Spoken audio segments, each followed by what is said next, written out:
السلام عليكم ورحمة الله وبركاته. ازيكم عاملين ايه؟ يا رب تكونوا بخير. هنعمل النهاردة تاني وصفة للمدارس. كب كيك سهل وسريع في البيت. هش جدا وبيقعد معاكي في التلاجة، ممكن يقعد اسبوع ما يحصلوش اي حاجة ولا يكسباير. الولاد كمان هياخدوه معاهم المدرسة، ايديهم مش هتزيت خالص ولا هيبهدل الدنيا ويفتفت.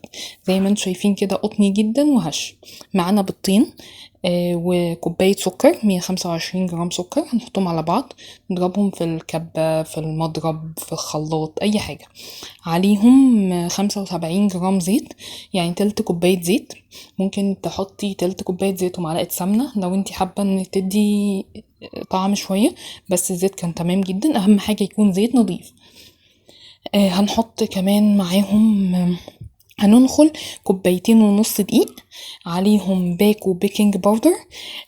وهنكون مجهزين جنبينا كوباية لبن او كوباية مية، ونحط معلقتين لبن بودرة. هنحط شوية من نص الدقيق ونص المية، واحدة واحدة كده، ونقلب بالراحة علشان ما نطلعش الهواء بتاع البيض. بنقلب بسباتيول، مش بنقلب بمضرب ولا بخلاط. تمام، احنا الخلاط خلص عندنا لما البيض والسكر اتضربوا وفتحوا وبيضوا وبقى مفيش سكر خالص. حطينا الزيت وضربنا شوية وبعد كده خلاص فضينا في بولة ونزلنا بنص الدقيق ونص المية او نص اللبن وقلبنا. هنكون مجهزين كمان ربع كوباية مية مغلية، 25 جرام، أو 3 معالق مية مغلية. ما تقلقيش خالص، مش هيعمل أي حاجة، هيدي بس هشاشة وطراوة للكيكة لما تدخل الفرن. هندي تقليبة زي ما انتم شايفين كده. الخليط لا هو تقيل ولا هو خفيف. انا عندي القوالب السيليكون دي هستخدمها من غير ورق زبدة او ورق الكب كيك. لو انت عندك صواني كب كيك حطي فيها، لو عندك كوبايات القهوة الورق ممكن تعملي فيها عادي وياخدوها معاهم المدرسة. لو المتوفر عندك اعملي فيه عادي. عايز تعمليها في صينية وتقطعيها تمام، هي ممكن تدخل في قالب التوست اللي هو 30 في 10، او ممكن تدخل في صينية مقاسها من 22 ل 24، هيديكي ارتفاع كويس وهتقطعيها براحتك. طيب اصلا انا مبحبهاش فانيليا، عايزاها شوكولاتة. تمام، انا هنا هحط نص المقدار الفانيليا في الكبات، وهاخد بقية المقدار يعني بالظبط تلت الكمية، هحط عليها معلقتين كاكاو خام اسباني ورشة نسكافيه متدوبين في بالظبط في معلقة واحدة مية. وهننزل بيهم على بقية الخليط اللي موجود، وندي تقليبة برضو بسباتيولا، ما بقلبش خالص بمضرب عشان ما طلعش اي هوا جوه الكيك. انا عايزه الكيك يحتفظ بكل الهوا اللي جواه عشان يطلع هش وما يطلعش مفرول مني ولا يتكسر. ممكن تحطي الخليط في كوباية او في درق وتصبي بيه لو انتي ما عندكيش البتاع دي. اهم حاجة الدقيق، بيكنج باودر، كاكاو يتنخلوا علشان ما يتبقاش فيه كتل ولا حبيبات تضايقك وانتي بتاكلي الكيكة، او تفضل موجودة وتنزل لتحت تتحرق، لا. عايزه تحطي شوكليت شيبس حطيها على الوش، انا ما بعفرهاش دقيق ولا اي حاجه، بحطها كده بس على الوش، ما تدوسيش عليها تنزليها تحت، هي تنزل مع الاستخدام يعني مع الفرن وكده هتلاقيها نزلت معاكي في النص، مش هتنزل تحت خالص، ما تقلقيش.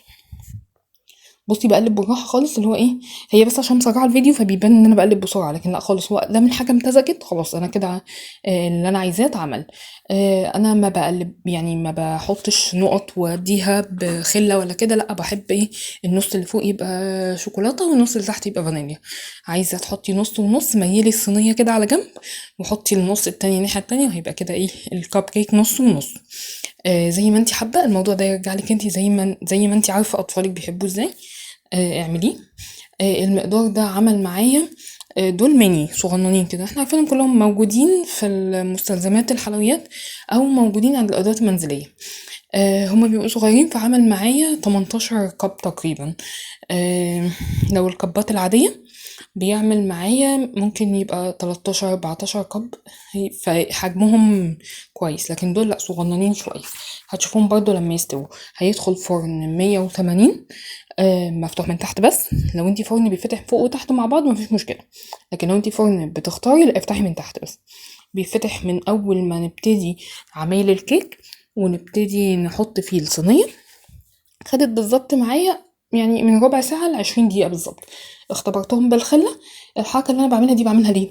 علشان ما يبقاش فيه فراغات كتير جوه الكيك فتتقطع مني، او يبقى الكيك طالع مجوف من جوه كده، ما يبقاش املس من الارضية بتاعته. ده شكل الكيك بعد ما استوى. انا ما بملاش القالب قوي وهو بحط الخليط عشان هو بيملاه لما يستوي. بصوا الكيك هش ازاي، بصوا ابيض وفاتح ازاي من جوه. طري جدا، ما بيتفرولش نهائي، سبونج جدا. بصوا مساماته من جوه عامله ازاي، زي الكيك بتاع النايتي بالظبط. كيك سهل وسريع، ممكن تعمليه في البيت للولاد في المدرسه. هستنى تطبيقاتكم. السلام عليكم ورحمه الله.